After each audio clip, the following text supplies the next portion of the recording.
எல்லோருக்கும் வணக்கம். எல்லோரையும் வேர்ல்ட்ஸ் பெஸ்ட் தமிழ் சேனலுக்கு வரவேற்கிறோம். இந்த காணொலியில் நாம் பார்க்கவிருப்பது டிஎன்பிஎஸ்சி குரூப் 4 ஜெனரல் ஸ்டடீஸ் பகுதி 3க்கான காணொலி. முதல் கேள்வி, காந்தி இர்வின் ஒப்பந்தம் செய்யப்பட்ட ஆண்டு எது? காந்தி இர்வின் ஒப்பந்தம் செய்யப்பட்ட ஆண்டு 5 மார்ச் 1931. அடுத்தது, வேத காலத்தில் சங்கிரகிதா எனும் சொற்றொடர் குறிப்பது? இது சரியான விடை கருவூலர். வேத காலத்தில் சங்கிரகிதா எனும் சொற்றொடர் குறிப்பது கருவூலர். அடுத்தது, முகலாயர் காலத்தில் முஸ்தாபிகள் எந்த பொறுப்பை நிர்வகித்தனர்? முகலாயர் காலத்தில் முஸ்தாபிகள் எந்த பொறுப்பை நிர்வகித்தனர்? இது சரியான விடை பொது நீதியை நிர்வகிப்பது. அடுத்தது, கீழ்காண்பவற்றுள் இந்திய மதச்சார்பின்மையின் சிற்பியாக கருதப்படுபவர் யார்? கீழ்காண்பவர்களுள் இந்திய மதச்சார்பின்மையின் சிற்பியாக கருதப்படுபவர் ஜவஹர்லால் நேரு. அடுத்தது, இந்தியாவின் மிக ஆழமான துறைமுகம் எது? இந்தியாவின் மிக ஆழமான துறைமுகம், இது சரியான விடை ஆப்ஷன் டி, பாரதீப். அடுத்தது, 6வது கேள்வி, பாரிஸ் நகரில் யுனெஸ்கோ சந்திப்பின் போது இந்திய இசையை வழங்கிய முதல் இந்திய இசைக்கலைஞர் யார்? பாரிஸ் நகரில் யுனெஸ்கோ சந்திப்பின் போது இந்திய இசையை வழங்கிய முதல் இந்திய இசைக்கலைஞர் யார்? இது சரியான விடை ரவிசங்கர்.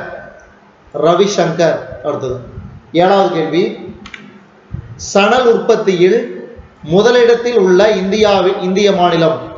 சணல் உற்பத்தியில் முதலிடத்தில் உள்ள இந்திய மாநிலம் மேற்கு வங்காளம். அடுத்து, 8வது கேள்வி, இந்தியாவில் ரயில் போக்குவரத்து திட்டம் கொண்டு வரப்பட்டது? இந்தியாவில் ரயில் போக்குவரத்து திட்டம் எப்போது கொண்டு வரப்பட்டது? இதுக்கு சரியான விடை 1853.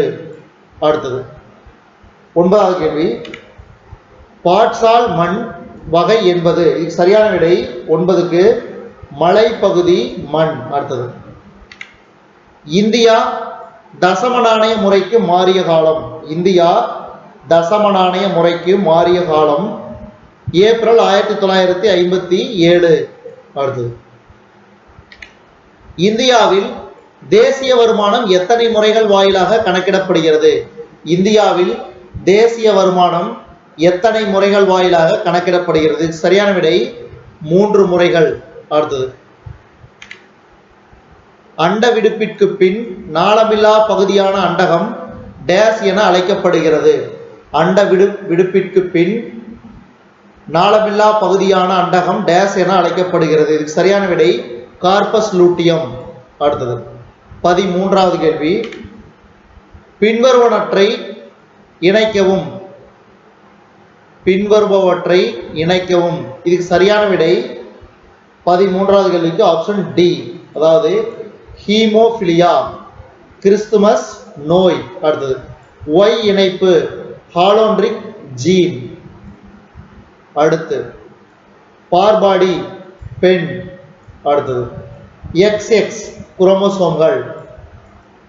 அடுத்து, 14வது கேள்வி, சூழ்நிலையியலில் தனி உயிரினம் அல்லது தொகுப்பு உயிரினம் எவ்வாறு அழைக்கப்படுகிறது? இது சரியான விடை ஆட்டோ சூழ்நிலையியல். அடுத்தது, 15வது கேள்வி, மேகாலயா எந்த மாநிலத்தினுள் சுயாட்சி மாநிலமாக உருவாக்கப்பட்டது? மேகாலயா எந்த மாநிலத்தினுள் சுயாட்சி மாநிலமாக உருவாக்கப்பட்டது? சரியான விடை அஸ்ஸாம்.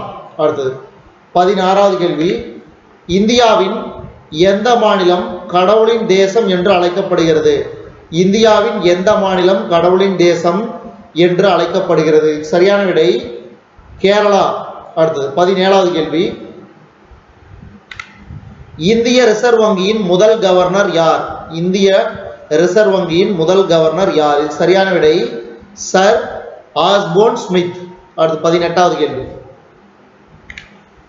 2026 ஆசிய பாரா விளையாட்டு போட்டியினை நடத்தும் நகரத்தின் பெயர் என்ன? இதுக்கு சரியான விடை 18வது கேள்விக்கு நாகோயா. அடுத்து 19வது கேள்வி.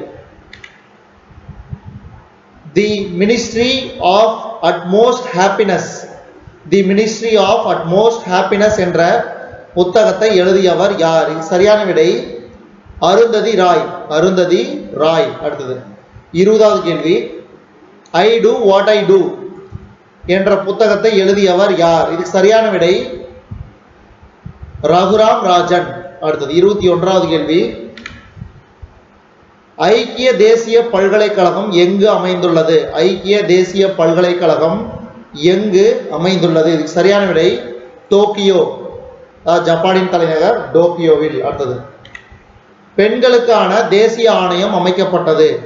பெண்களுக்கான தேசிய ஆணையம் எப்போது அமைக்கப்பட்டது? இதுக்கு சரியான விடை ஜனவரி 1992.